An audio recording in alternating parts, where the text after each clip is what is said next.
Hey everybody, it's Warrant Wednesday here at the Escambia County Sheriff's Office, and it's time for Wheel of Fugitives.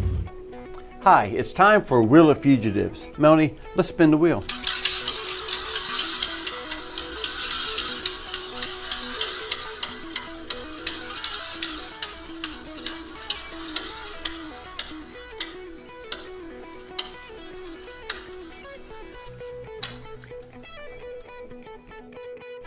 Okay, this week's winner sheriff is Robert Snyderburn.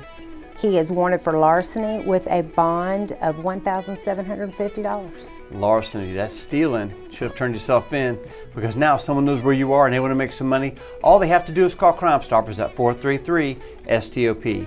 If the information they provide leads to an arrest, they could be eligible for a cash reward. And it's like we always say, crime doesn't pay, but we do.